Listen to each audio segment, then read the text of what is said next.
Welcome to another episode of Good Teams Win, Great Teams Cover. We're back with our Week 7 preview to the NFL slate. This week has the last of the London games as the UK part leg of the international series comes to a close with the Patriots travelling to take on the Jacksonville Jaguars. We've got a wonderful guest to talk through that game later on in the show as David Fierro from the Patriots Touchback podcast joins us. He's also our guest picker, so we'll get to that towards the end. Byron and Joe join me as always. Gentlemen, how are we both doing? Are we looking forward to Week 7 in the NFL? Absolutely, yeah. Had our power rankings a couple of days ago. Feels like Week 6 just finished 12 hours ago. And Thursday night football starts in about 2 hours. So, yeah, never stops. But yeah, good looking Week 7. So, should be a good one. Yeah, we're a content machine at the minute, pumping out content. If you didn't catch it, then go take a listen to the first in our Good Teams Win, Great Teams Cover overtime series. We started with our Week 7 power rankings as we're a third of the way through the NFL season. So go check out that on the usual channels, Spotify and YouTube. Joe, you've been a busy man for the pod this evening. You've been pulling double duty, but you're here with us. How are you doing? Yeah, doing all good. Excited for Week 7. Exactly like Brian said, it's a really good slate. I think there's probably like 2 dud games, so there's lots of football to get excited about. You know, fall's here. Winter's close for some of us, where I've seen that it might be snowing next Monday here in Calgary. So just enjoying the rest of the sunshine and the warm weather until we get below 0. That's why it was 16 degrees here today. Like it was like a summery, late summer vibe. It was real nice for middle of October for the north of England. That is your weather report. We're going to quickly touch on the London game to start. That's going to be the first game that we preview. We'll preview the rest of the TV games, the Sky and the primetime games before we get into our full challenge, which I've just realised I have not prepared for. Let's start with Patriots Jaguars. So the final London game is at Wembley. The Jaguars in their traditional home game here in the UK, hosting the New England Patriots. 2 1-5 teams, an absolute classic for the Wembley faithful. The Patriots are 5.5-point underdogs. The over-under is 41.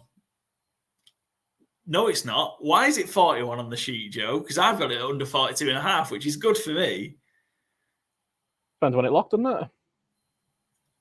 Maybe it went up with practicing. Definitely 42.5. All right, we'll go 42.5. So it's over under 42.5. The Patriots it's still 42 now on Bet365. Joe, I'm taking anyway. We're on you. Well, it could have been 41. You know what? I'll change it. I'll change to 40. That could have been your first pick there, Paul. You know, you're there. You could have got that under 41, and no one would have been. Could have stole 1.5 there. Yeah, you could have gone for the over, but oh well. I'll change on the sheet. It's 42. So he says. Put that fucking half back in there. Right, should we do the intro to that bit again? Patriots are 5.5-point underdogs. The over-under is 42.5. Patriots Jags at Wembley. We're not going to talk to it in too much detail because we've got our guest David Fierro, the Patriots fan, later on. No clues to no spoilers in terms of what I'm on. I'm on the under. Byron, Joe, talk us through your bets for the game at Wembley. I went Brenton Strange anytime touchdown plus 650. The backup tight end to Evan Engram. Engram is again being limited in practice all this week after missing 2 weeks. Came back last week, played really well, went over 100 yards, and immediately his hamstring's playing up again. So he's limited. Brenton Strange this year has scored 2 touchdowns on 13 receptions. It's not a rate that will repeat long term, but in the short term, it seems like he's kind of Trevor Lawrence has got an eye for him in the end zone at plus 650 for a player with that kind of record against Patriots team that defense is not shining by the week. I think that's just really good value this early in the week. My second one I've gone for is Demario Douglas, anytime touchdown plus 290. Presuming Drake May is fine. He did have a precautionary MRI, which is an unusual term to me. But the Patriots say they're not concerned about it. He's practiced fully yesterday, practiced today, so it seems like it's fine. I just don't quite know why he went for an MRI. But Demario Douglas is his favorite target. How he played in college. Josh Downs was his number 1 receiver in the same kind of role. I just think plus 290 for who I think will be Drake May's favourite target, again, is a good price against a very soft Jacksonville secondary. Excellent. Good stuff. Demario Douglas, a popular potential pickup, I'm sure. People have given up on him in fantasy for the first few weeks of the season. Yeah. And Byron, you've been doing some dodgy dealing of Drake May, haven't you? I mean, I traded him in our fantasy league. It's a super flex league for those who aren't, he's my quarterback free. I traded him for Lad McConkey. I have Geno and Jordan Love, so I don't really need a quarterback free that desperately. But yeah, this raised some eyebrows. I'm not going to get into having a trade vetoed in that league before because that could be an off-season episode, spanning 3 hours. But yeah, as per usual, people who never win the league always like to complain when someone makes a trade. We've had the league since 2008, I believe, 16 years. And, people who've never won a league are always like, that's a dodgy trade. It's like, I don't have inside track on the Patriots medical team.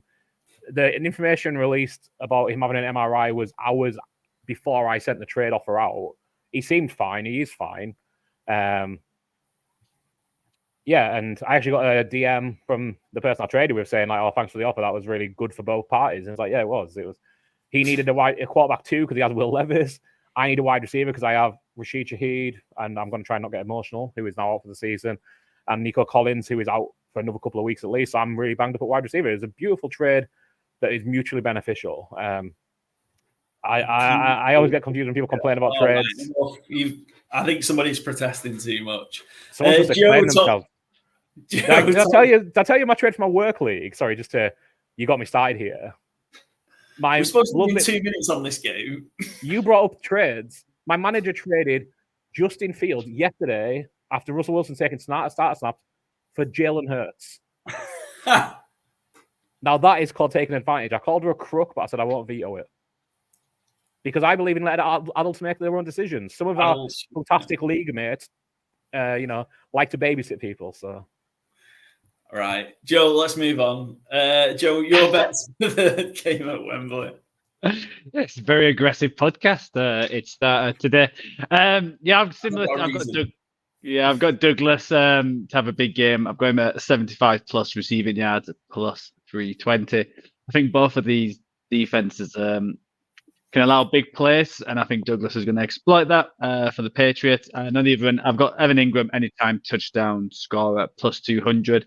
He was obviously more involved last week. The offense looked better with him in. Obviously, he had the fumble, which was a huge turning point, but I still think they're going to target him in the red zone because that seems to be the issue. They can't catch in the red zone, and why not give it to your tight end who might have the best hands in that team? So, yeah, plus 200 and leaning on the tight end again for the UK game. Excellent. Good stuff. So have for all those attending at Wembley. Also have a great time. It's a shame it's 2-1-5 teams, but hopefully it surprises us and ends up being a corker of the game. Hopefully Doug Peterson's comments aren't what happens. Did you see this? Doug Peterson is an offensive-minded head coach. I think it'll be whoever gets to 20 points first will win. Well, that's good because some of us are on the under. Doug, I'm guessing.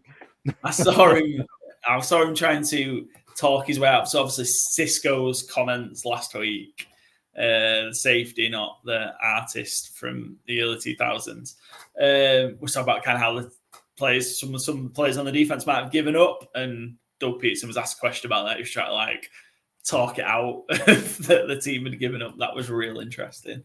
So shout out the guys who are asking those difficult questions to Doug Peterson in the press conference. But entirely possible he doesn't make it on the plane home this week. So best of luck to Doug Peterson and the Jags.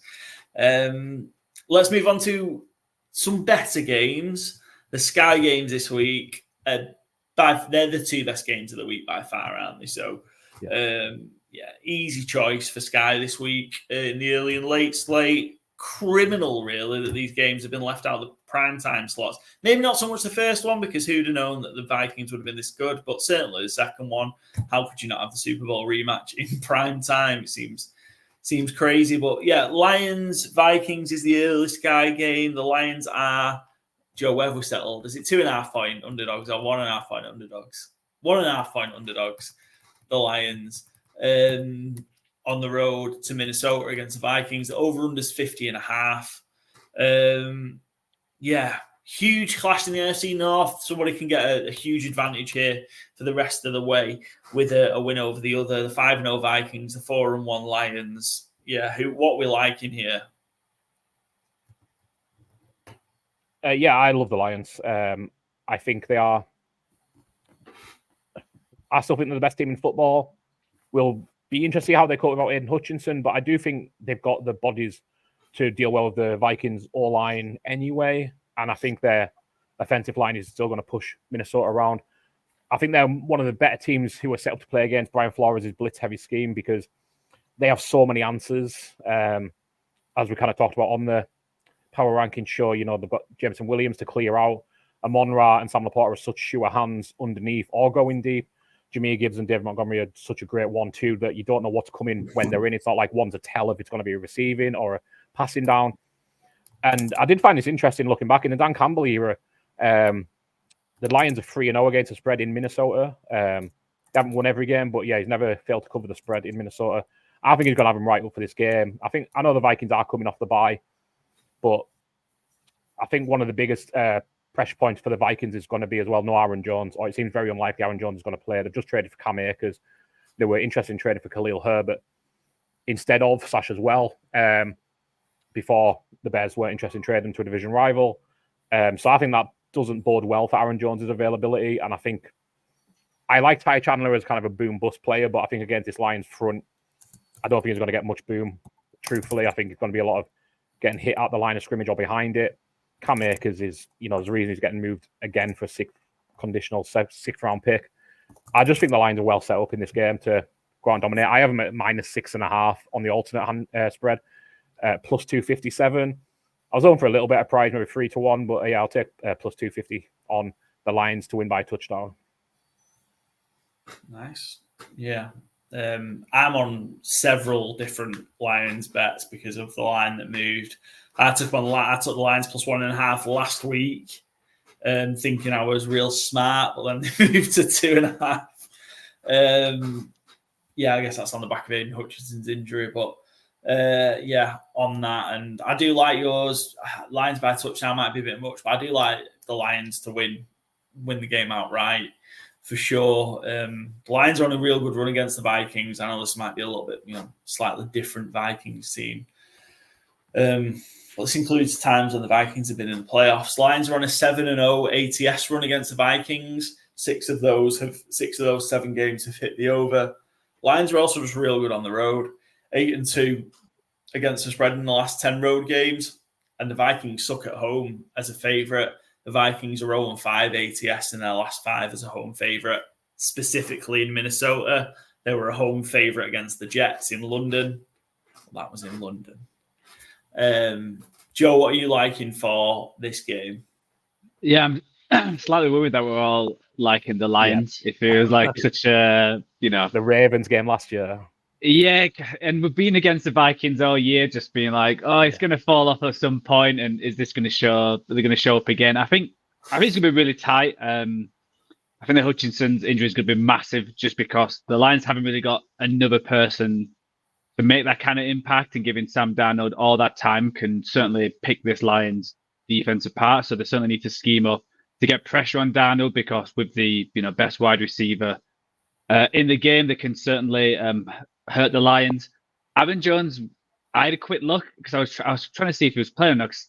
I think it's a bit 50-50, it looks like. And there was a massive difference when he did come out the game against the Jets. There's some of that offense wasn't going as well as it was. So I think that's huge. I think if he plays, that might sway me back. But right now I'm going to Lions. I think the Lions have got to establish the run game, because that's where the Vikings haven't been tested as much, because every game they've played, they've had a lead, and they've just been able to, they're being able to pin the ears back and get to the quarterback and play that kind of defense. So I'm curious if the Lions do get up and start playing that bully ball with that, the best offensive line in the game, how the Vikings would respond, how would Flores, because he's not going to be able to do the blitz and all the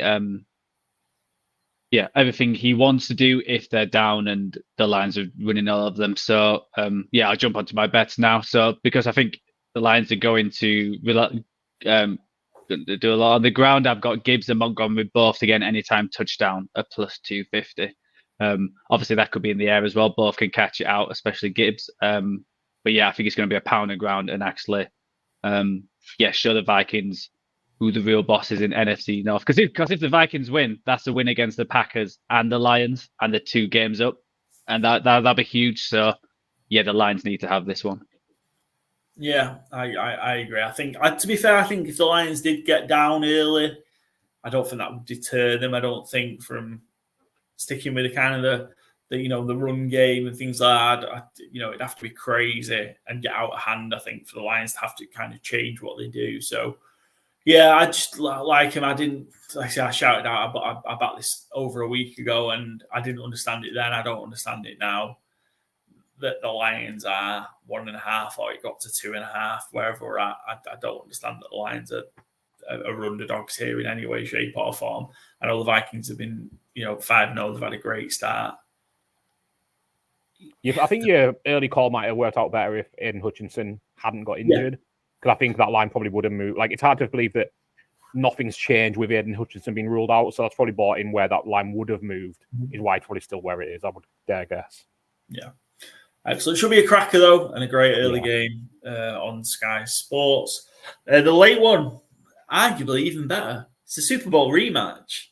Classic. The reigning AFC Super Bowl, the reigning back-to-back Super Bowl champions against the reigning NFC champions. The Kansas City Chiefs travel into Santa Clara to take on the San Francisco 49ers. The Chiefs are 1-point underdogs, which made my mind up for me. The Chiefs are 1-point underdogs, and the over-under is 47. Joe, we've got to start with you. Heartbroken in the Super Bowl in overtime, beaten by the Chiefs in the Super Bowl a few years before. How do you think the Niners are going to cope in this one? I'm worried about it because we just can't be the Chiefs, no matter if it's regular season or the playoffs or the Super Bowl, whatever they're playing. I think they haven't beat them in like over 10 years. It's been, I think, a lot of the players. I think I was watching the Deebo Samuel podcast, and him and Kittle both said, "Yeah, we haven't beaten the Chiefs," and it feels like they play them once every couple of years anyway. If it's not the Super Bowl, it's a regular season, and they just never can get over that hump. Yeah, I just worry it's going to be a similar game to how it always is. The 49ers get up, lead by 10, and then Mahomes does Mahomes things and slowly but surely wins it. I think it's going to be a good game. I think it's crazy, probably like the strengths of each team and the weaknesses are probably they'll be playing each other, because I think the strength of the 49ers is the strength of that offense, and it seems like the strength of the Chiefs is their defense right now. So we'll see how they're able to do that. Obviously, Chris Jones disrupted that game completely in the Super Bowl. So can they actually work around him, especially with the rookie right guard? And then you see with this 49ers defense is, because I don't think they're as good as they've been past years. Like I've mentioned lots of times. They're not as good as last year just because the players have lost Armstead and Hargreaves, and they're relying on players who they brought in through free agency who's not that high end. But they got production out of a couple of rookies last week, Mustafa and Green. So that's positive. And the Chiefs, yeah, you just look at their team and the offense, and obviously you've got Mahomes, but he's not firing all cylinders. Kelsey's not firing all cylinders. You know, the wide receiver, the running backs, Kareem Hunt, the wide receivers are Juju and who else? Justin Watson. Yes, they feel like they shouldn't be good, but they just are, and they somehow managed to win. It's really annoying. So we'll see. And I think it's going to be massive because I think the Chiefs do the most. They've done the most screens this year than I think for the past 5 or 6 years any of the other teams. So how will probably the 49ers' best defensive player, who is up there with Bosa, how will Fred Warner disrupt this game? I think he's massive along with the other linebackers. I thought it was interesting what you said about always lose to the Chiefs. The 49ers at home against Kansas City all time are 5-1. But that one was Patrick Mahomes, and that's the only time that Mahomes has played in San Francisco. So you are absolutely right. In modern history, I was just kind of surprised. All time, it's that big of a spread. But yeah, obviously the 1-0 is Patrick Mahomes in San Francisco. Yeah, basically just can't beat Mahomes. It's not maybe not it's just can't beat Mahomes. Join the club, I guess. But yeah, it's been brutal for the Niners, obviously. Yeah. Chiefs have won the last 4 and have gone 4-0 against the spread, including the two Super Bowls versus the Niners. And the Niners is 1 point home favorites. Doesn't happen that often. They're 0-3 since 2009. So in close home games, they do not get it done for whatever reason. I know it's been a Shanahan problem as well. Games that we expect them to win or games that end up close, Shanahan seems to find a way to not make the best of it. All that said, though, I'm backing the 49ers to win this game. I think this is kind of a get right. I know they do have still injury issues, but I just think there's only so long the Chiefs can go on with like, oh, they've lost another player. Somehow they just keep winning. At some point, I think somebody has to stand up to them a bit, and I think this is the 49ers to do it. My bet is the 49ers to be winning at halftime and full time. I think the 49ers are going to come out swinging. That's at plus 140. I think it's a good way to get a plus money line on this game because I think the 49ers, again, I don't have the stats for this one actually, annoyingly, but I think the 49ers start games better than they finish, but I think they're going to hold on and push this game through. I think this is a big one for the 49ers for their belief to get their season up and running again. I had them higher than what we've seen on some of the other company power rankings who had the Niners in the teams. I still think the Niners are an elite team. I think on their home field, I think this is one they're going to be desperate to win, and I think they're going to push through and do it. Yeah, I'll be taking the obviously the under on there. I think it's going to be a tight defensive game, and given it's only a 1 point spread, I'll just take the Chiefs money line. That'll be on the card, Joe, for Sunday. It's plus 120, so is that obviously a bit of value. Mahomes is an underdog. 12-1-1 ATS is an underdog. Until it starts getting beat as an underdog more regularly, it's just stupid to back against it, isn't it? Really, it's kind of stupid. A little bit. 12-1-1, yeah. And I know I'm not taking him as the underdog because I'm taking him money line, but with a 1 point spread, might as well take him as might as well take it money line for the extra value. Minus 110 versus plus 120 for the sake of a point. Makes sense. Niners terrible covering at home. 2-8 against the spread in their last 10 home games. Chiefs last 6 road games, they've won 6 in a row and gone 4-0-2 ATS.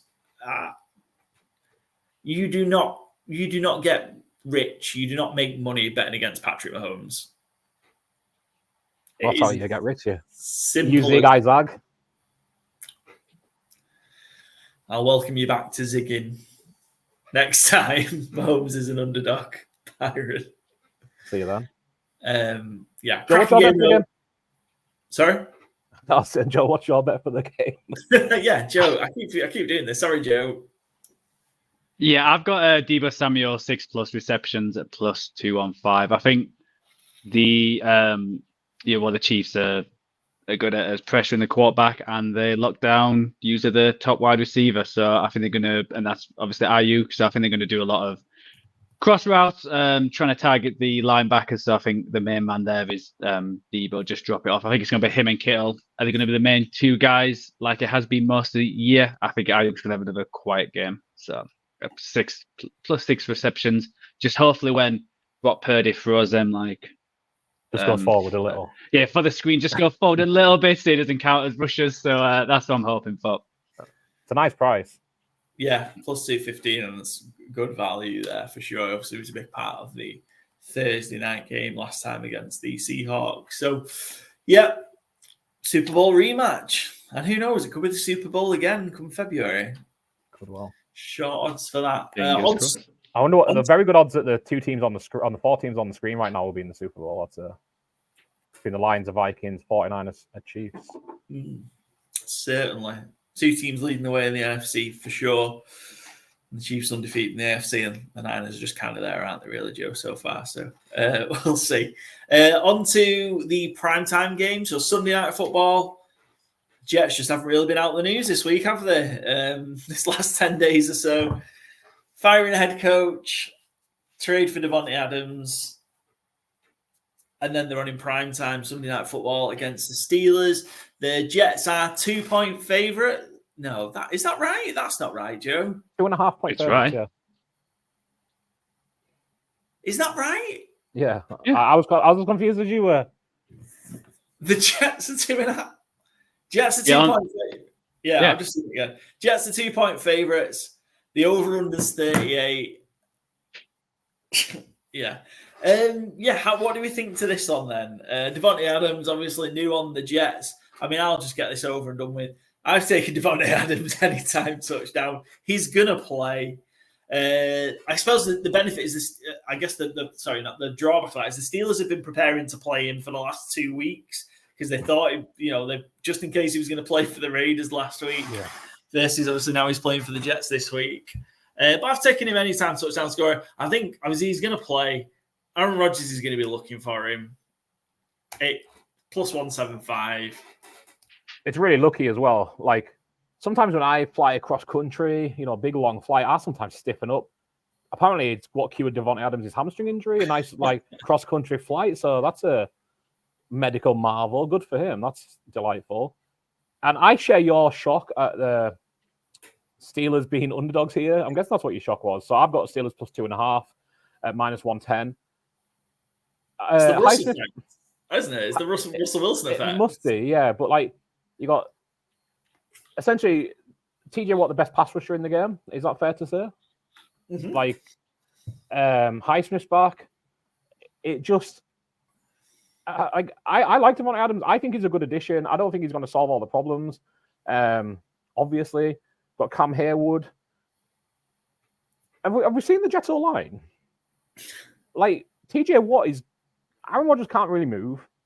I don't mind Devontae Adams as a touchdown bet because he's going to be targeting the heck out of him. I think that's a fine call. I don't understand how the Steelers are 2.5 point underdogs at home. It kind of baffles me, truthfully. The Jets have only been favored once ever in Pittsburgh in their long history, and they lost. They're 2-6 all time in Pittsburgh. It's not somewhere you go and win. And I kind of think of the Jets as a kind of a soft team. And this Steelers team, whoever starts at quarterback, especially on defense, their defense is a really solid unit. And I don't think the Jets really have a great unit because that O-line holds that offense back so much. I have also gone Pat Freiermuth anytime TD at plus 295. I think he'll be a great target for Russell Wilson. I'm presuming it'll be Wilson. I think Freiermuth can play them vertical seam routes well as a tight end. And I think all coverage goes towards George Pickens. And he said Garrett Wilson, wrong way around. I think Freiermuth at nearly 3-1 is a great bet there. But yeah, Steelers plus 2.5. I'm as confused as you were, so. Yeah, Joe, you can add. I mean, I'll put it on the sheet, but you can add Steelers plus 2 to my sheet because it's going on. Tomlin's an underdog. I don't need to we'll reel out the stats, but the Steelers have only been, I think, an underdog at home. I want to say it's 30 times in the last 20 years. They're 19-7-4 against the spread. Put the Steelers plus 2 on my card, Joe. I don't know how you're going to fit it on the graphic or don't worry about it. But I'll be taking the Steelers because Mike Tomlin's an underdog. Steelers home underdogs. Yeah. 7-3 in the last 10 as well as home underdogs. It doesn't make sense, and everything says that if something feels this good, you should probably do the other thing and go on the Jets. Exactly. It feels like a trap, but it does feel like a trap, but sign me up. Snap that trap. I'll take the cheese. Makes no sense. Yeah, I've actually gone the Jets to win, to be honest. on the against the cheese down for us. Yeah. I think Adams is going to make a difference. I think he's still a top 20 wide receiver when he plays with a good quarterback. I think he still has that separation. I think even when you saw last year, he was still dominating with, rotating cast. I think there is a big difference from playing with, O'Connell and Gardner Minshew versus Rodgers. I'd be curious how much he'll play this game, just, new system and all that. And he'll still have to play, get up to speed. I think it's going to help Garrett Wilson. I'm curious where teams are going to, who they think is the number one wide receiver. So you either get one of them two on the second quarterback, and I think they could do damage. I think it just helps all the way around the team, because I think, Byron, you mentioned it, where Bill Belichick was saying on third down, just cover Wilson. Yeah, I don't think they can do that now. Obviously, you've got Devontae Adams, and then I think this will help like Breece Hall and Allen out of the backfield and all the tight ends, and having Lazard if he can catch balls, being your third wide receiver. I think it helps massively. I think it's gonna be close. It's Russell Wilson worries me if he's playing. He was absolute garbage last time. Well, probably to get someone fired on the Jets revenge game. With Nathaniel Hackett there. Great shot. Russell Wilson going fired. It was just okay for Denver, and I think they put him in because I don't know why they put him in. I would have gone Fields all the way, because he has a higher ceiling. I just wonder if Tomlin's one of them head coaches where he wants the veterans in there who don't make mistakes and all that. What respect for Justin Fields came out and he said, I haven't been playing well enough. I need to compete better to be the starter. I thought that was really mature of him, because, you do see some quarterbacks, even more veteran than Justin Fields through the years, who've spat the dummy out when they've been challenged like that. And I thought that was really a positive for Justin Fields' leadership to come out and say that he doesn't think he's played well enough. He did play pretty badly on Sunday. Like, the rushing was there, obviously, but some of his throws downfield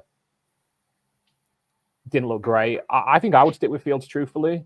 But I can understand wanting to take a look at Russell Wilson at least. I think what helps is really good at Fields. Sorry.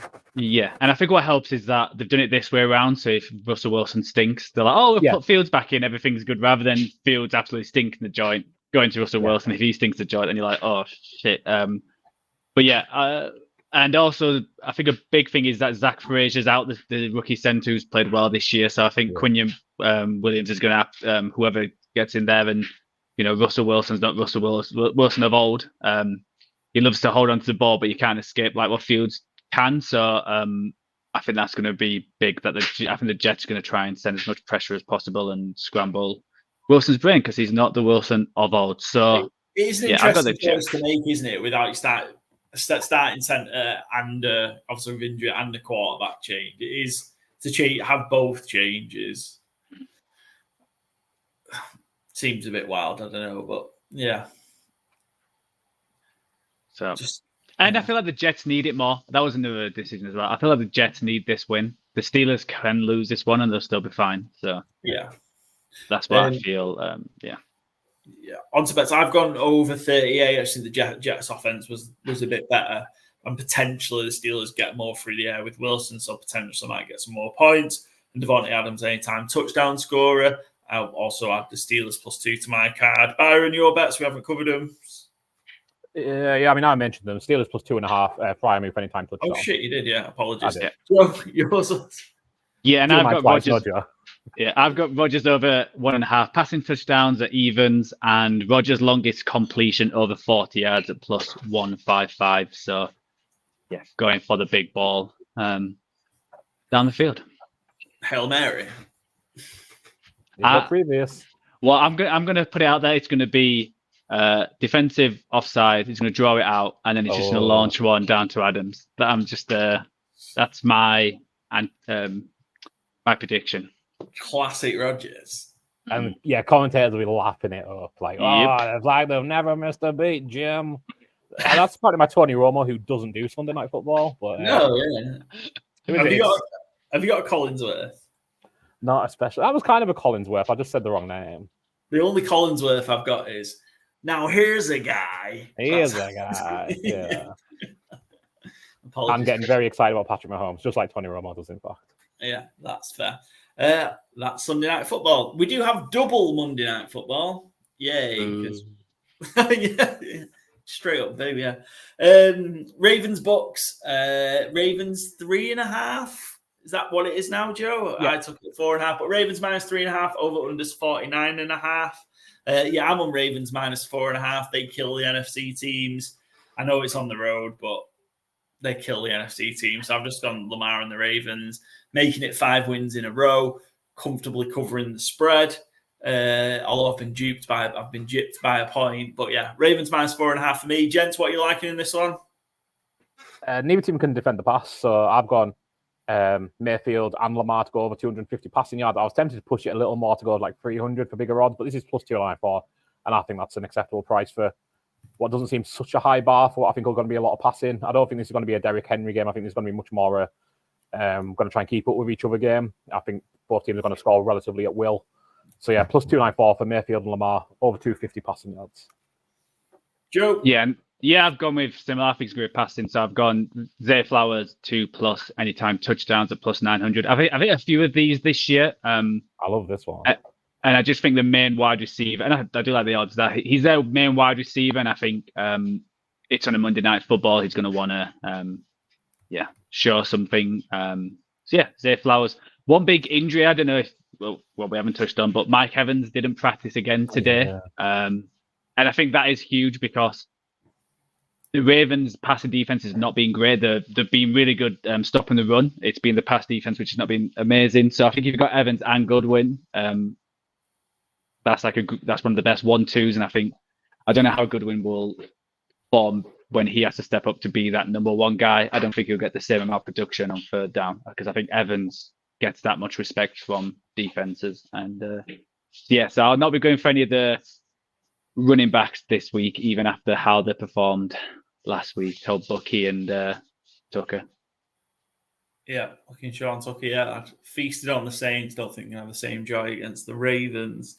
That's Monday night in Tampa. I know you were.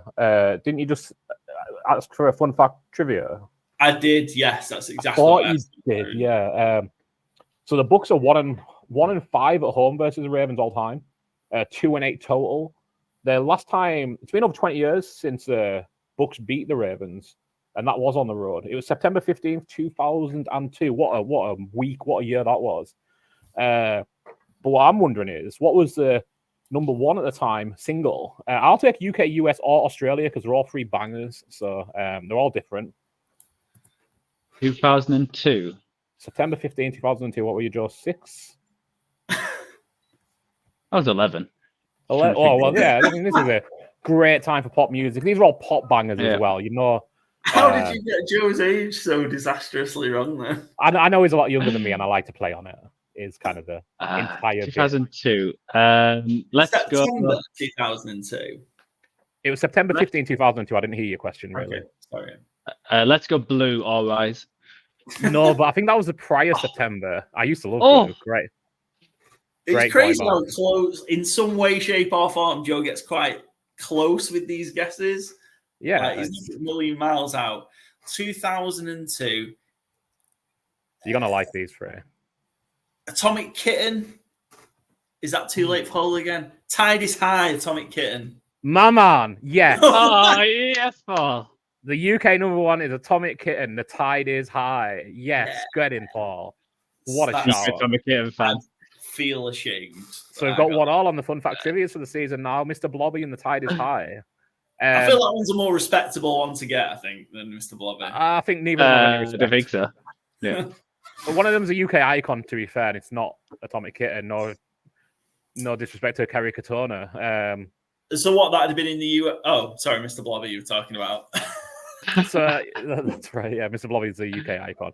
The US was Kelly Rowland and Nelly Dilemma. Good ball. Oh, nice. Yeah, good shout. And Australia, I think, had the best of the lot. Avril Lavigne Complicated. Oh, nice. Yeah. What a banger. What a great trio of number ones, though. So, yeah, that was last time the Canadian Bucks beat the legend. Ravens. Indeed. Last time the Bucks beat the Ravens, those were the number ones around the world. I've gone for the Bucks on our against the spread. I just kind of feel it to be a bit of a wacky matchup. 3.5 points. See what we get. Not much confidence in it, though, I must say. That's why I've gone for the passing yards. Nice. The other game, thanks for the trivia, Byron. Appreciate it as always. It's the highlight of the show for most people that listen. They might prefer that. They're watching Chargers Cardinals on Monday night. That's the other game. Where are we? Chargers are 2.5 point favourites. Yeah, Chargers 2.5 point favourites. Over under 43.5. I've done something a bit wild. Let me share it with you. I've taken the Chargers -2.5. in the game. Wild. Chargers have got 4 very, very winnable games in the next 4 weeks. It's the Cardinals, it's the Saints, it's the Browns, it's the Titans. Chargers are 3-2. They could get to 7-2. I've taken the Chargers at plus 6,000 or 60-1 to win the Super Bowl. I'm hoping they win those 4 games, and I make a little bit of profit, hopefully on a cash out before they play the Bengals, in 5 weeks' time. Feel free to take it, try and do the same thing, but I sense an opportunity to make some cash, a better potential savings rate than any UK bank account will offer. So the Cardinals are going to win on Monday night. Cardinals are going to win on Monday night, yeah. I've actually gone the Cardinals to beat the Chargers. I've gone for a home underdog. I don't have much. I think the biggest reason is that if Bo Nix can run for 6 carries, 61 yards, why can't Kyler Murray? So my bet is Kyler Murray 75 plus rushing yards at plus 850. I'm just hoping he does like one against 49ers, has a big game. Because it feels like he has a game where he doesn't rush that much. And then the next game, it feels like, I actually need to show people I can do that. And then it's back and forth. So hopefully if Bo Nix can do it, Kyler Murray can do it. And plus 850 is a nice price for 75 yards for Kyler. Yeah, if Bo Nix can, why not? Yeah. Byron, you're rolling the dice again.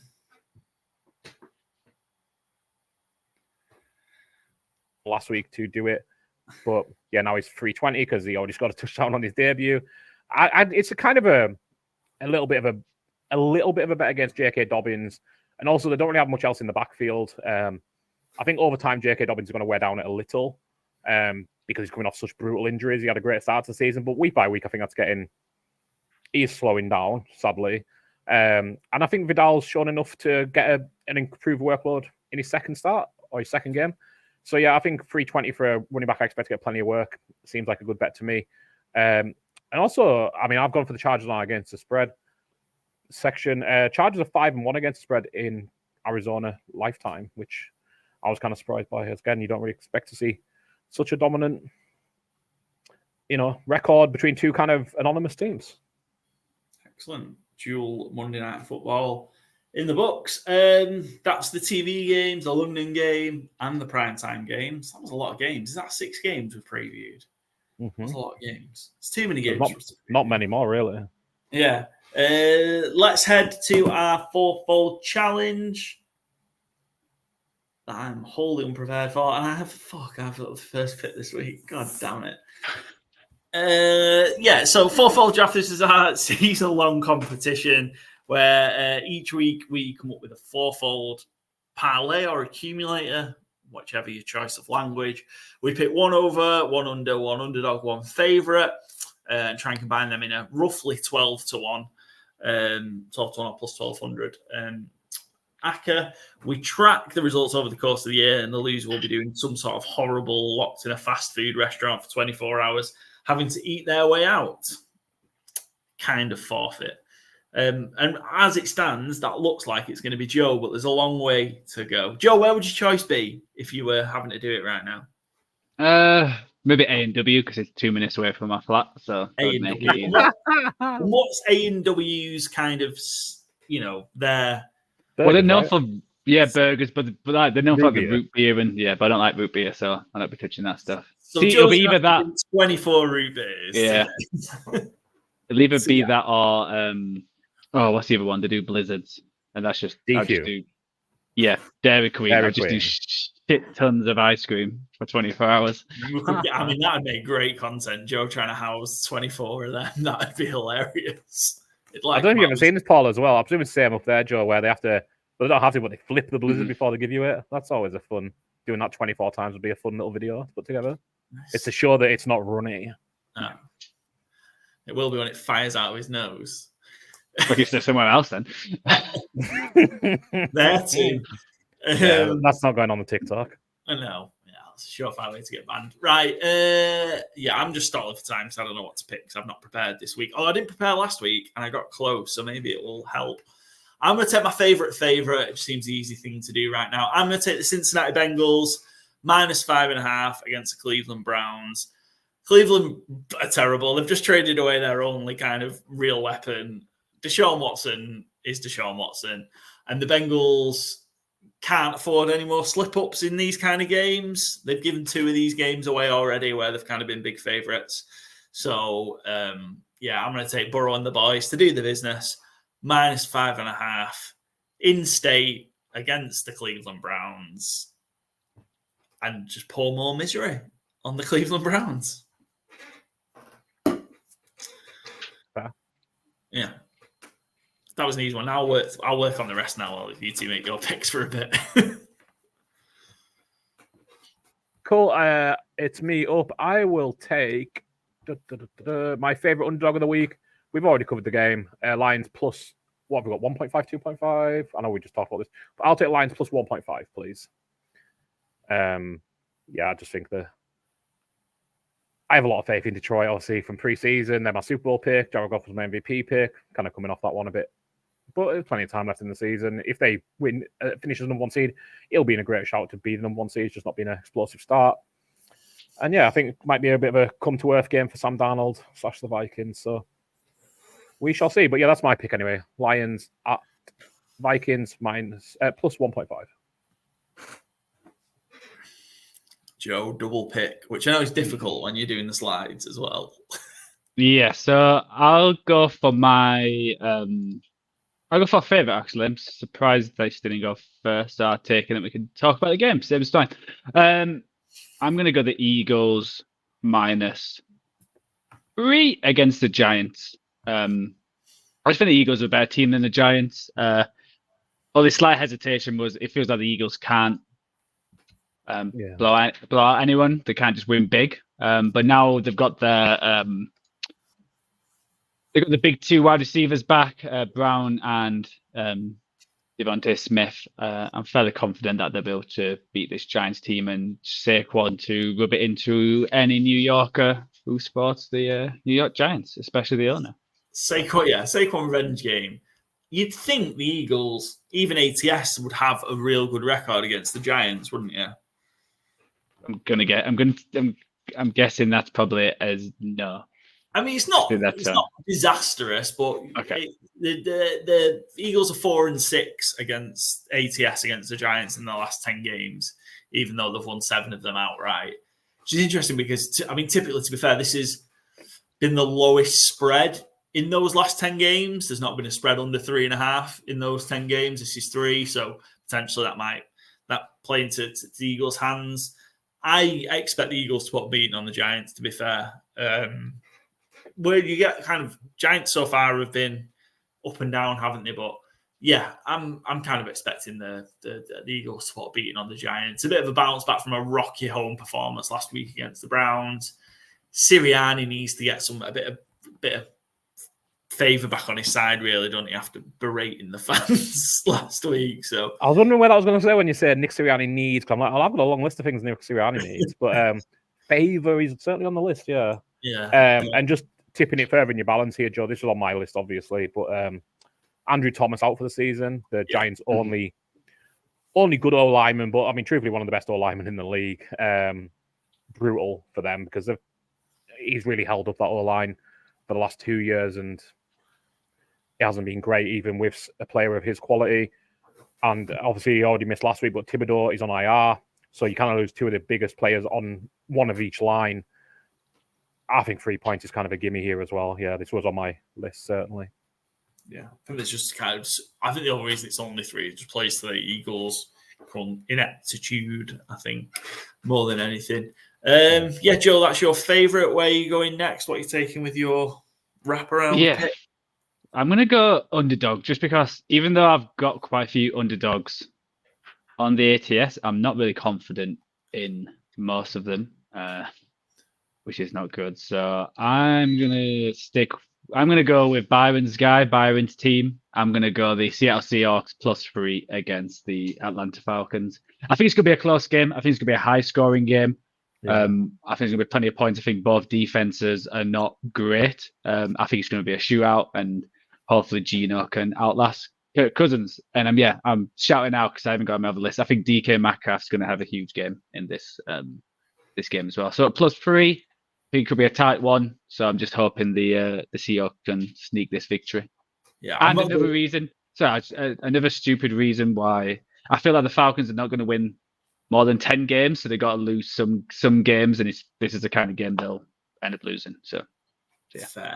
I've already taken my favourites, so I'm not going to go against you, but I just think the Falcons are going to run all over the Seahawks here. Well, that's fine. I'm 1-0 against you this year, so Well, I mean, I'm not. I've already taken my favourites, so I'm not going against you on the fourfold. But yeah, I just don't envisage a game where the Falcons don't just commit to the run here and just run it all over the Seahawks. When they're losing 14-0 because Gino's going wild. But they also can't protect Gino. Gino. He's going to burst into Dex's Midnight Runners then. No? Is that lost on you, that one, Byron? I mean, I know Dex's Midnight Runners and Come On Eileen, but I'm not sure why Gino also have I'm pretty sure it was number one record as well. You're the pop trivia expert. You should know this. I don't know a second single by Dex's Midnight Runners. It was number one, and Come On Eileen wasn't, I'm pretty sure. Alrighty. Yeah. You will definitely go play it in the background now. You will definitely know it. You're not even going to tell me what it is. Just figure it out yourself. It's called Gino. Gino? Yeah, I'm not familiar with it. I'll dig that one out. Sure. Joe, help me out here. I don't know what it is. And why have you not put this on our story whenever the Seahawks are playing? Yeah. You're missing an opportunity. It's the one with the proper I back Gino every week to do something. I know what the noise, but it's like the Skylight proper trumpet sound. That was terrible, I know, but it's that. Go listen to it. Crazy, don't know that record. All right. Cool. Byron, you're up next. Did we kill enough time, Byron? Joe, I've been ready since I've made my last pick. My favorite of the week is the Washington Commanders minus. What do we have it at? -8 against the Panthers. I just think this everything the Commanders can do, the Panthers can't. Draft quarterbacks, play offense, have excitement in their own building. So, yeah, I just think this is going to be an absolute whoop down. The Panthers had that little burst with Andy Dalton, but that's disappeared. There's even talk they might trade Deontay Johnson because he's only on a 1-year contract. It's just a team going nowhere. Chuba Hubbard will probably still get 100 yards because he gets 100 yards every week and gets no respect, it feels like, other than from fantasy managers who actually like him because he's free and scores 100 yards every week. But, it's a team going nowhere fast versus one on a rocket ship, it feels like. I've seen no reason to imagine Jaden Daniels slows down this week. Brian Robinson's going to be back, I believe, which really helps their running attack. Not that you need too much help with Jaden Daniels the way he is, but every little does help. There's a few little fantasy picks I like for this game as well. Like Noah Brown's a good price in like Fantasy Gameday and stuff. He's not in our selections. He's just like one I kind of noticed when I was looking through that he's been getting some nice deep targets, and you need somebody to play off of Terry McLaurin, so he could be one who hits a big play. Like I say, I probably won't be picking him, but he's just a nice cheap price to throw in maybe if you need an enabler. But yeah, I like the Commanders to just crush the Panthers here. I think the Panthers are circling the drain again as they were after week 1. Paul, your pick, unless anyone's any thoughts on the Commanders. No. I was just going to say, I do like the Commanders. It just feels a trap, -8. Yeah. It just scares me. Where there's always these weird games. So I've gone the Commanders in the ATS just, for the fourfold. It just felt a little bit too much. But I'm going to take my under. And you know what? I'm going to keep going against. Well, not going against somebody in particular, but somebody that I've talked a lot of, negativity about. Don't think he's a very good quarterback. He's replacing somebody who is a very good and serviceable quarterback in the NFL. I'm going to take the Colts Dolphins under. I think it's just going to be an awful game. I'm going to take under 43.5. It looks like Richardson's going to play. That seems to be where we're going. This Colts offense is in a much better position in the hands of Joe Flacco. Andy Richardson sucks. The Dolphins also suck. Give me under 43.5. A rare occasion where Anthony Richardson will be the best quarterback on the field. Barely. Yeah, but I mean, it is Tyler Huntley. Tyler Huntley is a Pro Bowl quarterback as well. So yeah, how many Pro Bowls Anthony Richardson, didn't he? Yeah. Yeah, this was on my shortlist as well for the unders, just because it's. What else do you need to say? If Flacco was playing, I'd be taking this as the over right now. Yeah, my only slight hesitation, and it was on my list, so it's not like I was hesitating on it, is both defenses are so effing terrible that I wouldn't be surprised to just see Tyreek Hill break a big one or two, or A-Chain break a big one somehow. It just they're both terrible on offense, but they're both terrible on defense. This is not going to be a game I'm tuning into.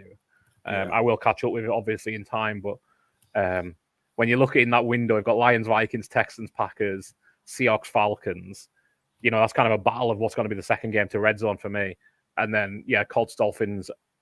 I'm not sure I'll be watching if it was the second game on Monday Night Football. Never mind second game when it's, a red zone option. So, it's a brutal matchup on paper. Yeah. And then my second bit, I'm struggling with an over, even though we saw last week a lot of overs. We should, in theory, see them again, but I'm really, really struggling with one. So I'm going to take the one I've already called out. It's a low number.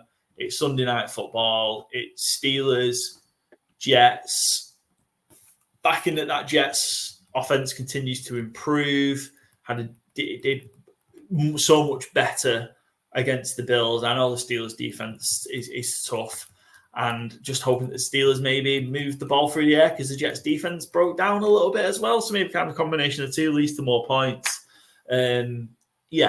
30 over 38. So I'm going to take Jets Steelers. So sorry, Joe, because I know again that's another game that we've talked about and doesn't help you while updating the sheet. Although you did a very good job of it, Byron. You need the totals. You need an under and an over. Yeah, I'm going to go over one of the games I just mentioned there. One of the games of the week, I think. Texans at Packers, 47.5 over. Both haven't got bad defenses, but you can score on both defenses, certainly.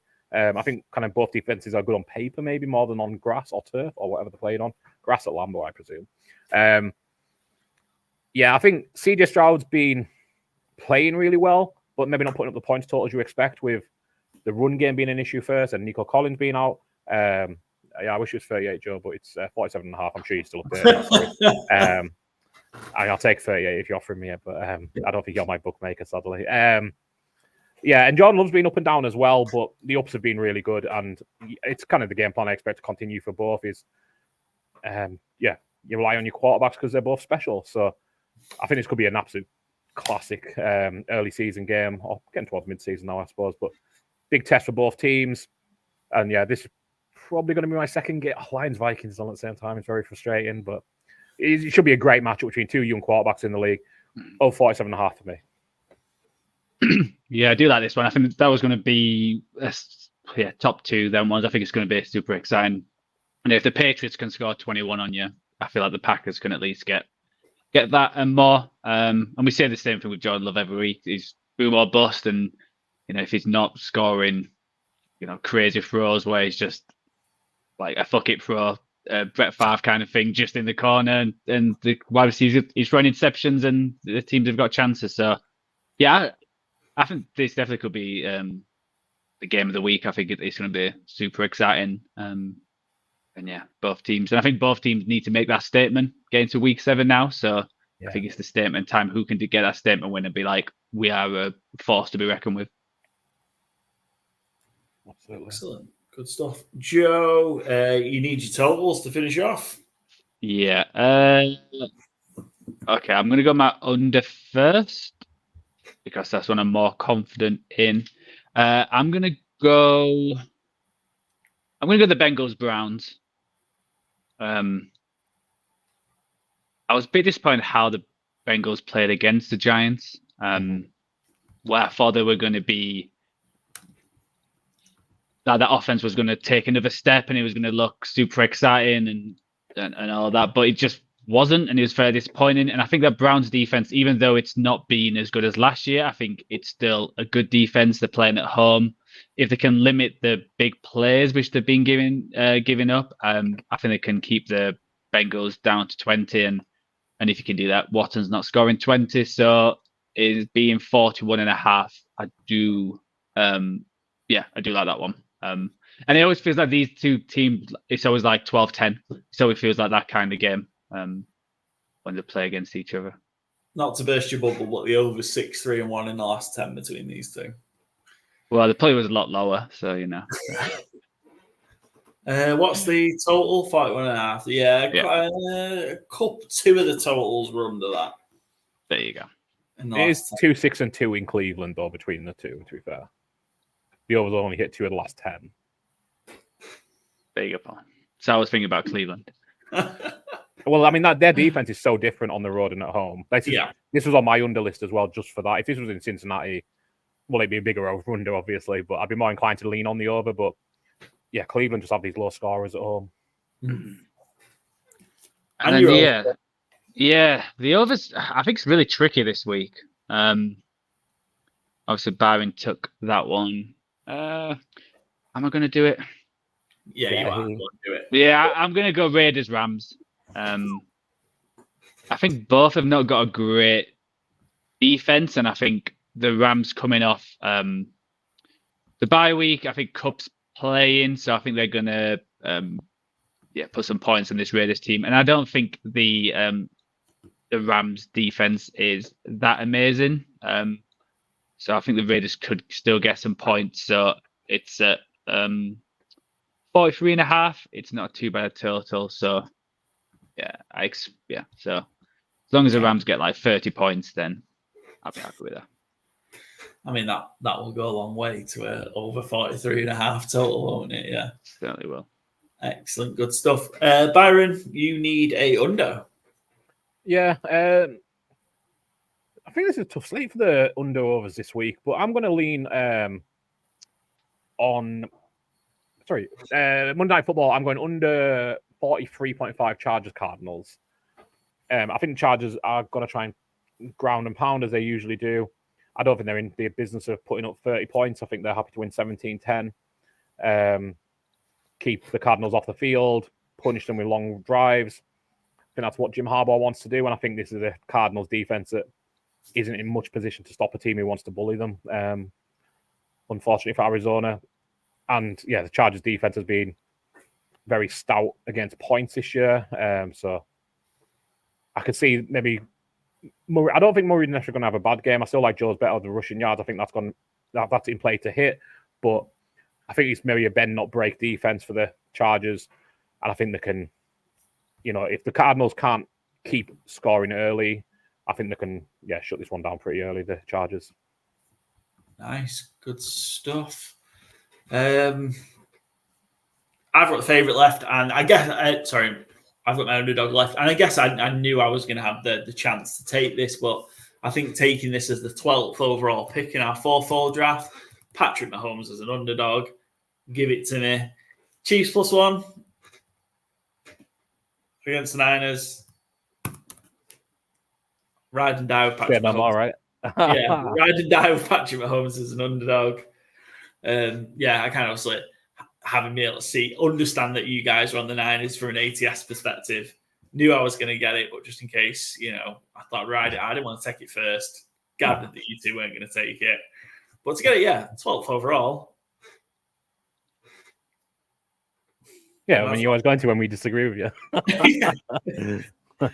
Not bad. It'd be wild for us to take it, to be fair. Just whack a bit more. But historically, that's a great pick. So it's and until the wheels fall off it, and I'm going to take it, and it just happens so infrequently. Yeah, just let you know, Paul. It's at +1.5 right now. It's just moved, so nice. You can either get better odds. Get your on quick. If you want to give me the 1.5, you can give me the 1.5. But I'm happy. Oh, no, on here. Just if you want to put your money on it. So I'm on Chiefs money line. So, but you've got a 4-4 to place. Yeah. Place it ASAP. Yeah, I'll get the 4-4 placed and get that little bit of value. But I'm on the Chiefs plus whatever they are, +1 for us. I'm sorry, Joe, but I just got right with Mahomes as an underdog. It's only happened 14 times. He's 12-1-1. Sounds like he's due to slip. Possibly. I'd love it even more if he goes down by 10 points during the game as well, because he seems to win more of those games outright as well from that point down as well. So I'd love it. All right, Kevin Keegan. There we go. Yeah. He'll love it. He'll love it if Mahomes is an underdog. That's our fourfold challenge. So me and Byron both asked fourfold to plus 12.28, so just over 12 to 1. Joe again coming in at under 12 to 1. 3 weeks in a row, that Joe. I know, but he's the only one to hit this season. The book is true, actually. him. Yeah. Fantasy Gameday. Nope. Excellent. Good stuff. We'll see if we can hit again. You'll hear our guests' fourfold selections later on in the show when we have Patriots fan David Fierro joining us to give us his thoughts on the Patriots and his fourfold challenge. ATS Picks. We'll touch on the games that we haven't talked about. Thursday Night Football, it's happened by the time, if you're listening to this or watching it, it's already happened, but we're all on the Broncos. -3. I think I've bet them -2.5. I got them at. The Saints are just massively beaten up, aren't they? Like, everybody who is anybody is injured for the Saints. Yeah. Rashid Shaheed out for the season. Absolutely gutted.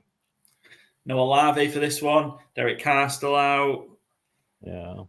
Be interesting to see what Kendra Miller does at running back. He's kind of had a little hype around him finally making his season debut tonight. So that's something to watch for. Yeah.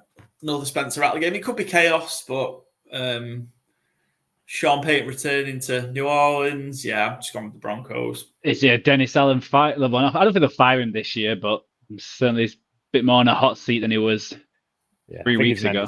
I think it's an end of season job, though. I don't think they'd. Yeah. Doesn't seem like a Saints thing to do for some reason. No, it just hard as well. I think they're just kind of going to be cut adrift as well, aren't they, from Falcons and the Bucks as well. It just kind of might end up being a bit of a nothing season for the Saints.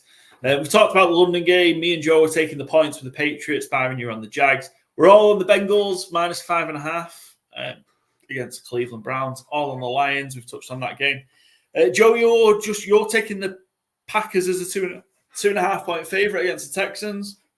Yeah, just like them at home. I think it's going to be a close one. I just got... I don't know. The Texans have not had... I know they played well against the Patriots, but most teams do. So I'm still waiting for them to have that big game. And I think the Packers can beat them at home and score some points on them. Excellent. I think why I put this in the Colts as a favourite, I do not fucking know. I really should be on the Dolphins. Joe, is this an error or have I actually put the Colts? You put the Colts. Yeah, what a fucking idiot. You two are on the Dolphins +3. I wish I was on the Dolphins +3 for this one. But you know, well, looking at your records, I think certainly do. Yeah, I don't know why I put the Colts. You know what? I wouldn't be surprised if Colts. I bet the Colts quite a lot this year, and I finally got them off last week, and they beat the Titans. I wouldn't be surprised if they beat the Dolphins, because Dolphins are not nothing much. I just think it should be a super close game where it might be 1 or 2 points separating the victory either way. So I'll take the +3. I really need to check the sheet before we submit it. We're all on the Eagles -3 against the Giants. I'm sticking out on the Falcons. And this is again me lone gun again. Hasn't gone very well. I'm on the Falcons. I'm on the Falcons against the Seahawks. We talked about this, but Seahawks. You can run all over them. They also can't protect Geno. And I know the Falcons have the flaws, but I'll take the Falcons. Falcons again. I'm always wary of the Falcons as a home favorite as well, but they came through against the Bucks, so maybe they're going to start turning that round. Falcons over the Seahawks for me. I'm also lone on the Bills as well. This is not looking good for me this week, is it? Lone on the Bills as well. The Titans are just really bad, aren't they? I know it's a lot, 9.5, and Bills typically at home are guilty of playing with the food a little bit. As favourites, don't necessarily cover these big numbers as a home favourite. I think the Bills got away with it a little bit on Monday night against the Jets off the back of 2 shakier performances. This is an opportunity to perform like a get-right performance for the Bills, I think.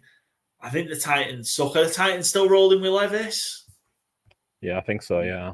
Yeah, then the defense will get some points. So I think 9.5's coverable from the Bills, even though the Titans' defense has been pretty stout. The Bills are 9 point or more favorites at home. Have lost the last 5 against the spread. There we go. Play with the food at home. They have won all 5 games, but yeah, all 5 against the spread they've lost. They were big favourites against the Jaguars earlier in the season, who were kind of, I think, the Titans similar in terms of how good a team they are, and the Bills beat the fuck out of them, didn't they? So, Mari Cooper debut. Raw on the Commanders, all on the Raiders as 6.5 point underdogs on the road to the Rams. Me again sticking out on the Chiefs. Talked about Mahomes as an underdog. Joe, you're on the Jets. Me and Byron on the Steelers. And we've covered that game, and we've covered the Monday Night Football games. Me and Joe on the Ravens, and me and Byron on the Chargers. Sorry, guys, didn't really have much to say there because I'm sticking out like a sore thumb on all of the games. I did have one fun fact. There's no trivia with this one. The last time the Commanders, and they weren't the Commanders then, last time Washington covered the spread as 8 point or more home favorites was 17 years ago. Jesus Christ. Yeah, I mean, they haven't been 8 point home favorites since 2017. They're not a good team historically. But yeah, it was December 30th, 2007 against Dallas. They covered as 8 point favorites, as 9 point favorites actually, but they won by 20 against Dallas. And the good thing with you sticking out, Paul, it gives you an opportunity to catch me and Byron, or the opposite. Yeah. So you may as well. I feel like I have to at this point. Like, I know it's early in the season, but I kind of have to maybe take the gate, zigzag. Nickeled and dimed. Yeah, I've got a lot of games. Is it 22 games behind? I'm Joe behind you. I think it is. Yep. Yeah, so a lot of catching up to do. So we're going to have to do it bit by bit. Those are the ATS picks. Next up, we've got our Fantasy Game Day tips.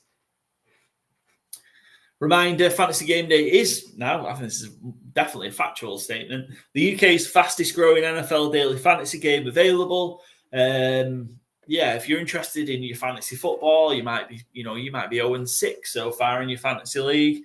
Your team might suck, then come and join Fantasy Game Day, where you can enter a brand new team every single week with the opportunity to win cash prizes. Use promo code COVER. You'll be given a free entry after you submit your very first lineup. There's a variety of games now. Give me and the guys. Fantasy Game Day is a rocket ship right now. So much more interest, so many more people playing, so much more money being given out. It's £4,000 a week the last 2 weeks since the guys really started taking off. So come and support a UK-owned, UK-independent, UK-ran NFL daily fantasy game. Use that promo code to get a freebie from us. And you've got a chance of winning some cash. You've got to be 18 years or older to enter. Got to be in the UK. And, of course, please gamble responsibly. Joe, let's start with you. Who's your quarterback tip for the week? So it's fairly obvious. I've mentioned him a few times. It's the one and only Geno Smith against Atlanta. It's 6,000. I think, I've said it before. I think both these defenses, and I think it's going to be a shootout. So I went for Geno. 6,000 costs. Kirk didn't quite do it last week, so let's go Geno this week. Yeah, Kirk boned us last week for sure. The Falcons did by running the ball. Byron, your quarterback shout. Same as my over. I've gone Jordan Love versus Houston. I think it's going to be a lot of throwing in this game, a lot of scoring in this game. So, I'll take Jordan Love at home against Houston. Yeah, I've taken Josh Allen. Just talked about I think the Bills are going to put a beating on the Titans. Maybe it won't be as easy for Josh Allen to run it into the goal line, given how stout the Titans are. But I'm backing Josh Allen he seems to run through anything, doesn't he? So rushing touchdown or two on the ground, and he's got a new toy to play with in Amari Cooper. So might be getting things going through the air as well. So I've taken Josh Allen at 6,800, a bit more on the expensive side, but I think a big game from Allen and the Bills. I've taken Terry McLaurin, similar kind of position. The Commanders are big favourites at home to the Panthers as well. McLaurin and Jaden Daniels just seem to be getting better by the week. I think some big plays to McLaurin are in order. I think he'll certainly find the end zone as well. So McLaurin at £6,000 for me. Byron, you've gone for a wide receiver / tight end hybrid. Yeah, it's a wide receiver scorer that'll slot in your tight end, slot on your team. So what a bonus. And that also makes him cheaper. Brock Bowers at 4,200. In a PPR format like Fantasy Gameday, I think that's kind of silly money in a good way. Love Brock Bowers. The Vegas don't have anyone else to throw to. Rams are very poor at defense, period, but especially against the pass. Is AOC throwing the ball, but no Devontae Adams. Jacoby Myers doesn't scare me as a target competition. I think it's just Brock Bowers eats the rest of the season starting on Sunday. Excellent. Joe, your wide receiver shout? Yeah, I've got Dobbs, the Packers wide receiver. Hopefully it's not a week too late because obviously he got 2 touchdowns last week. But I think he's out the doghouse and I think he's going to have a big game with this Packers team. He feels like he's the he gets around 50 yards most games he plays and a touchdown. So get him in there for that long ball because as Byron said, I think it's going to be a high scoring game and he'll certainly be one of the targets for Jordan Love. Excellent. You also have a returning hero as your running back. Yeah, I've just got Nick Chubb. This is more a value pick, so he's only 2,200. I don't think he's going to have a massive workload. I just think if you need someone as a low price to get the other big players, I think Nick Chubb is one because he's still got that. Well, we'll have to see if he's got that home run ability. I'd be curious how much work he gets, but I think just how Watson has been playing, I think they might try and get him in early, maybe in the passing game as well. So 2,200, I think it's worth a gamble because he could have that big game and announce his return. Yeah, as an enabler, really good as well. So even if he just has a decent game, like if he got 10 touches, decent amount of yards, might get a goal line touch or two. And the Bengals can't tackle. Yeah, the Bengals are horrendous at tackling. And you've got, obviously, money spent elsewhere on potentially some heavy hitters. So, yeah, good shout, Joe. Byron, you already back shout? Yeah, B. Robinson against Carolina. That's Brian, not Bijan. 5,800. Again, I just think Washington are going to stomp the Panthers. And I think Brian Robinson coming back will be heavily featured to do so. See him getting a couple of touchdowns, a lot of the workload, a lot of volume. And yeah, I think the Panthers can't stop the run. Atlanta stomped them last week, and Washington going to do the same this week. Yeah, excellent. I've gone also not for Bijan Robinson. I've gone for Tyler Algier. He had the same amount of touches as Robinson, outgained him in yards as well last week against the Panthers. Don't expect that to be the case every single week, but we've discussed it already. You can run on the Seahawks. The Falcons seem to have got that running game going. He's going to get 10 or more rushes. He potentially could get close to 100 yards and a touchdown again. And at 3,800, good value again for you to be able to spend money elsewhere as well and potentially get a similar output to Bijan while spending £2,500 less. Yeah, every week.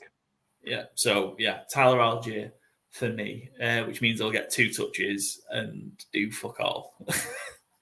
The way it's been going for us. Well, we'll see this week. Obviously, we might be doing 3 separate ones to see who takes charge going forward in the season. So should be interesting. Head to head here at GCC this week with our Fantasy Gameday lineup. So yeah, should be fun and a potentially expensive week for us if we don't win anything. But pride's on the line, and that's more important than prize money for us. But for you, go play Fantasy Gameday, win some money, and also get involved. And make sure you use the promo code, for God's sake, and get yourself a little bonus play on us. Joe, you're leading the way the rest of the episode. You've got our guest. How are you feeling about flying solo with a guest, Joe? I think it's going to be amazing, and I'm sure it'll go swimmingly well. Excellent. We've got a good guess, so how badly can it go? I mean, I have faith in you as well, Joe. I mean, let's just be clear. Nothing to do with the fact Joe knows how it's going because he's already recorded it. But Joe's on with our guest next. That's how this works, Byron. Sorry to ruin the illusion for you. Pulling, just a little look behind the curtain there. Good to hear it. Good team. Great teams cover. Joe's up next. He's got our guest, David Fierro, a member of the Patriots Touchback podcast. So here's Joe with David Fierro talking about the London game in more detail, plus David's 4-fold challenge picks. And our final part of the show for our Week 7 preview is our guest picker segment, where we get a guest each week to talk about the teams, preview their game, and talk about the fall challenge they've been part of. So this week we're joined by a special guest, who is another guest from an international destination, all the way from Gibraltar. This time we have David, or DJ, from the Patriots Touchback podcast, and he's here to join to talk all about the Patriots, who are playing at Wembley for the final London international game this year. Yep. So first off, DJ, it's great to have you on. Just if you want to quickly mention and talk about your podcast and where we can find it and what's coming up. Yep. Cheers, Joe. Privileged to be here. First of all, I just wanted to thank you and the team to giving me an opportunity to come onto the pod. I'm a great admirer. I continue to watch you week in, week out, and what you guys do for the community, and it's just great. So, like I say, I've always said that, like, carry on doing what you're doing, because it's getting noticed. So basically, we there's a bunch of us that got together, and just we love talking Patriots, and we just all came up with this idea. It was a crazy idea. It was like, let's just record a live show, and it's came up with the name Patriots Touchback. You can probably see it here at the bottom of the banner. But yeah, we're on all social media platforms: Facebook, Instagram, Spotify. So you can find us wherever you want us to be on your socials. And yeah, so we just kind of like all got together and decided we were going to create this Patriots thing. I don't think there's many Patriots like UK. Anyone that kind of does anything like podcasting and stuff like that. So that's the main reason why we tried to do it, was trying to reach out for the UK community and within Europe itself. So that's how we've all kind of like started it all off, and it's just kind of like rolling on there. I think we've been at good 2 years now.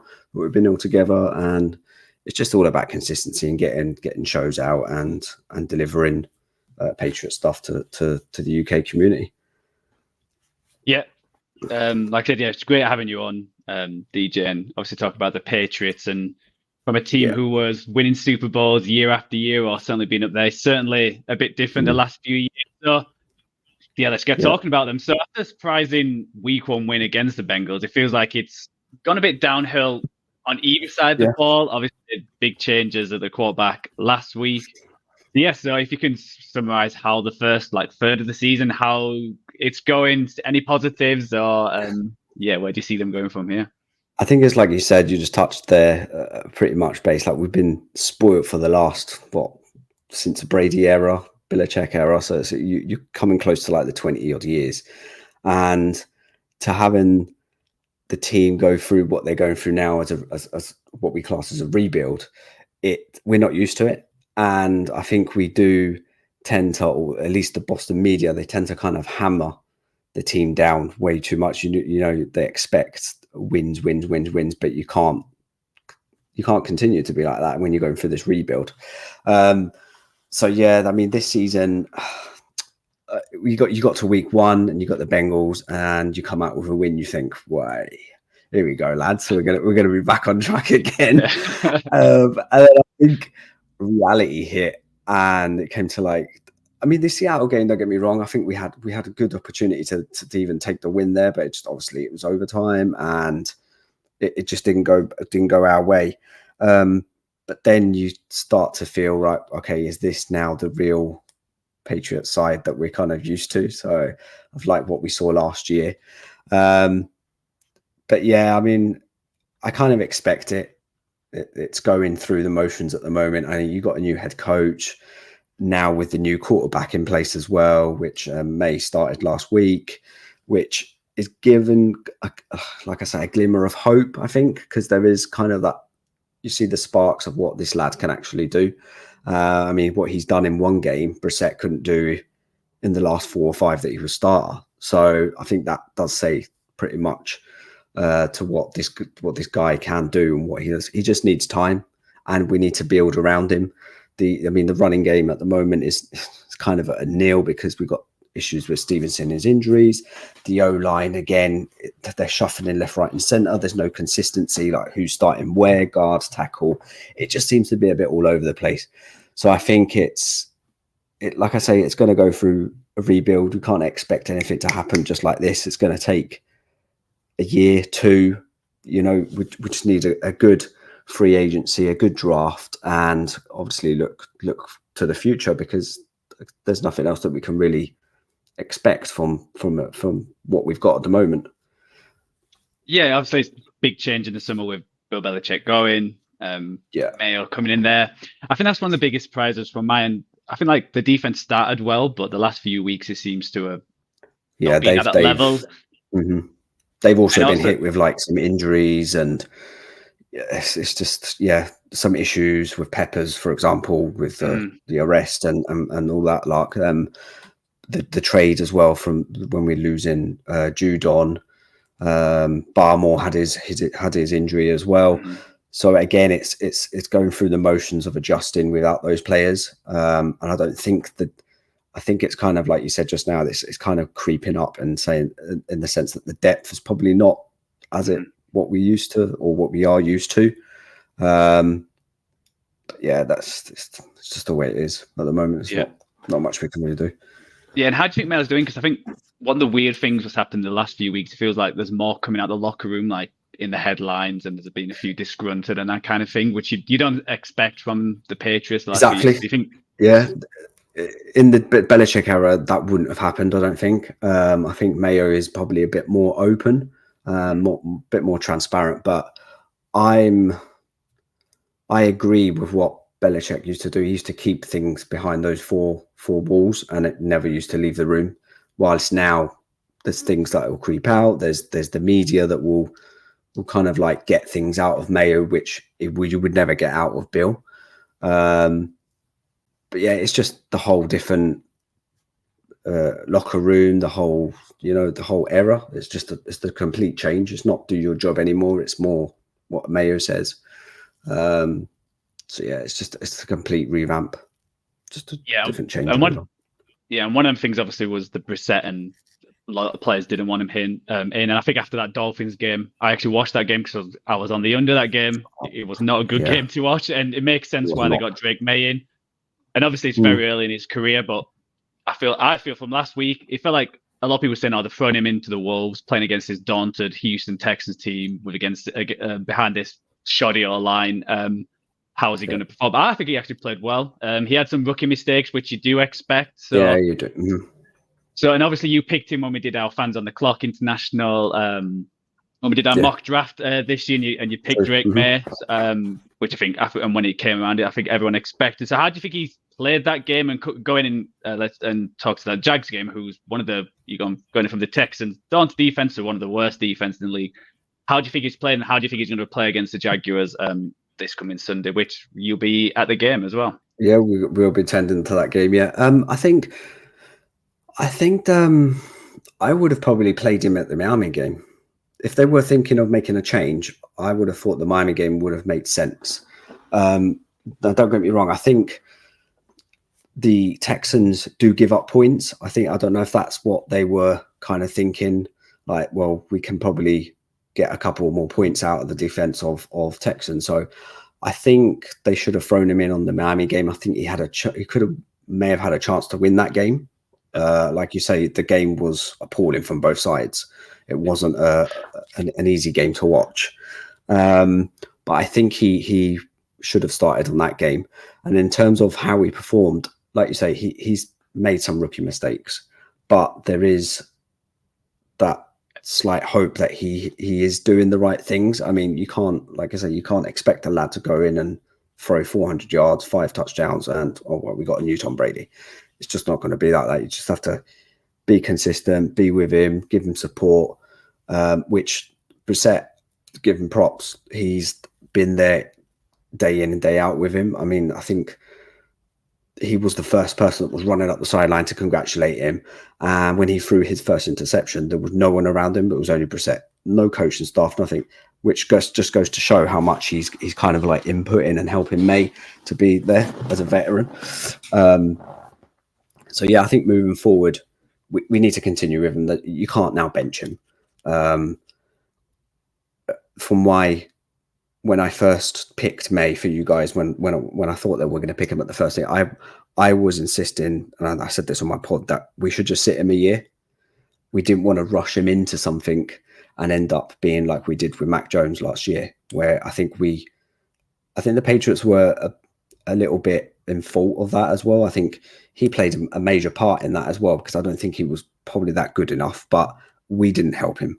I didn't think we had a decent O-line, and I didn't think we had a good amount of weapons that helped Mac.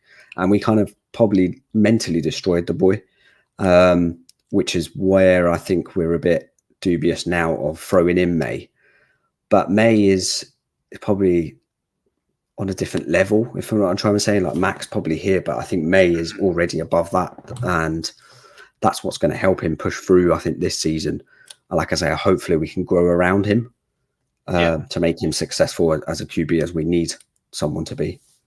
Yeah, and I think he has a better mental aspect. I think sometimes with Matt Jones, there was a bit of immaturity and some of the stories you heard. So I definitely think he's in a better position. The only problem he's probably had compared to the other rookie QBs, like you said, the team, they've either got better lines, better weapons around him. So it makes sense. He's going to be slow. He's going to come on. But so let's talk about the Jags game at Wembley. So what does this Patriots do? Obviously, it's 1-5 versus 1-5. The spread actually was a lot wider than I expected. So the Patriots are plus 5.5, which I'm leaning towards the Patriots on that anyway. What do the Patriots have to do to beat this Jags team, basically? And is there anything you worried about on their side versus? I mean, Jags, they've got, on paper, I think they've got a really decent team. I just think at the moment they're just not clicking. I think they had, I can't remember how many drops. I think it was over 15 drops last week. Well, if they was to convert those, I think they could have beaten, I can't remember if they were playing Jags. The Bears last week. Remember. Yeah, the Bears. I think they could have had it in Wembley, in Tottenham. I think they could have probably had a chance of beating the Bears. So we need to be wary of that offense. I think Trevor Lawrence I think he's doing the right things. It's just he's been let down by his wide receiver core. And probably, I think Doug might be on the hot seat this week. I think if we manage to go in and beat them comfortably, I think he returns to Jacksonville, and he may not even be in a coaching role come Monday. I think what we need to do is we need to spread the ball a bit more around. I think we need to lean a bit more on our running game as well. I know Stevenson might not be in the starting lineup. He might not even travel. He was definitely out of practice for Monday and Tuesday. I don't think he practiced yesterday either. And obviously they're flying, I think it's late tonight, or they land into the UK tomorrow. So it's interesting to see if he's going to travel or not with the team.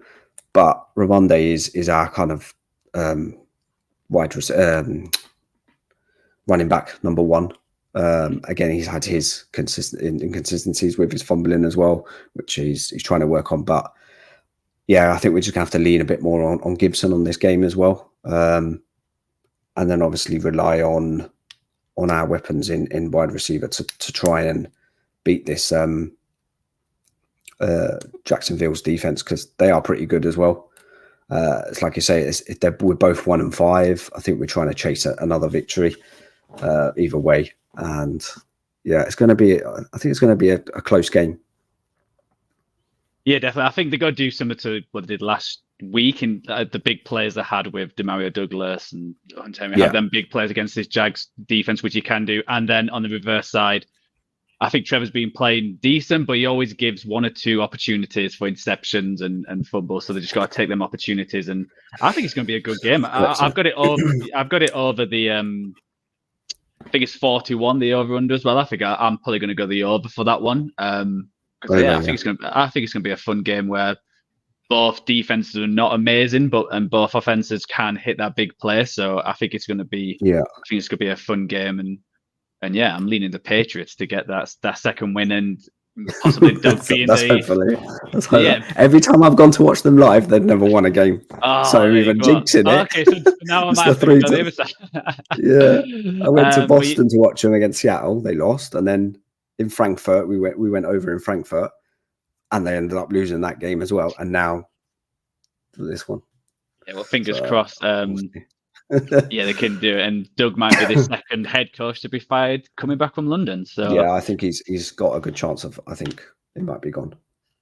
So yeah, let's move on to the fourfold challenge we do, and like I said, we get a guest pick every week, so we'll go through your picks this week. So we'll just go in order. So we've got the favourites. So you've got the Commanders +8 against the Panthers. So you think this is going to be another big game for Jaden Daniels and co against probably the worst team in the NFL, the Panthers.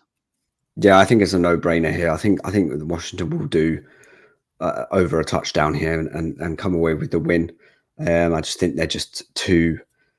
I mean, I from the beginning of the season, I didn't think they were going to do this well. To be honest, I thought they were going to struggle a bit until they got used to having a new head coach, new GM, new quarterback. It was like a proper like everything changing, but they are settling in very, very well. And Daniels does look the business, so he does look like he's the top tier QB, even with that O-line that he's got. So yeah, and obviously the Panthers, look, they're going through the motions at the moment. They seem to be struggling left, right, and centre by benching Bryce Young, then obviously bringing in Dalton, was it? Yeah, Dalton as their quarterback right now. So I do think Washington are the favourites here for a +8. Yep. I'm on the Commanders as well. And same with you and Doug. We've chatted about that game. You got the Patriots at +5.5 against the Jags. Yeah. On your over, you've got probably one of the best games of the weekend. You got a Super Bowl rematch of the Chiefs at the 49ers over 47. So you're expecting a lot of points in that game? I'm expecting massive points here. I think they're going to go back and forth, and I think it will come down to who can stop who on D. That's where I've gone for the over 47 on this one. I think they're going to see a lot of points in this game. Yeah. And then finally, you've got the Colts at the Miami Dolphins, who with Tua not playing again, being under 43.5. So is it the Tua factor? What's making you go the under there? Yeah, I think it's but both teams. I think the Tua factor. I think the wide receiver core for Miami are just not on par with I think it's Huntley, isn't he? He's stepping in as a quarterback now.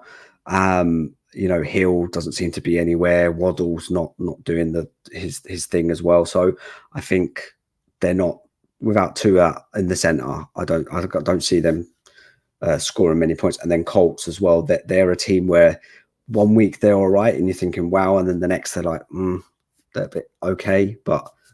Yeah, that's why I thought that it was going to be a low-scoring game, so I just went under the 43.5 here.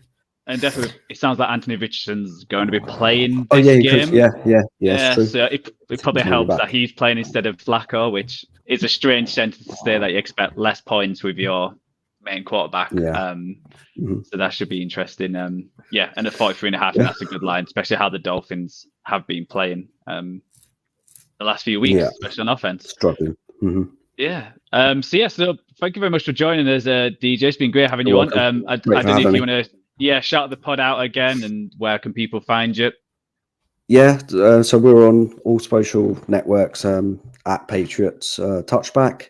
So we're on Spotify, Facebook, and that's we will be around the Wembley Stadium this Sunday, so we'll have a massive banner as well. So if you do see us, you can always just come say hi, take a photo, have a little chat.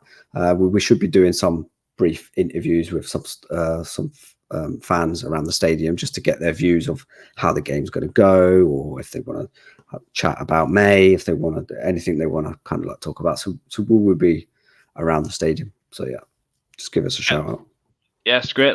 Any listeners out there, go and check them out. See if you can find them out at Wembley. So that's our Week 7 preview finish. Join us early next week. We haven't chosen the day yet for our Week 7 review and to chat about all the games which has gone. Remember to subscribe on YouTube at Good Teams Win, Great Teams Cover, and all the social, Instagram, X, TikTok, all of them at GTW_GTC, where you'll see our picks, our bets we don't talk about in the podcast, and everything else we've got going on. So yeah, we'll see you next time.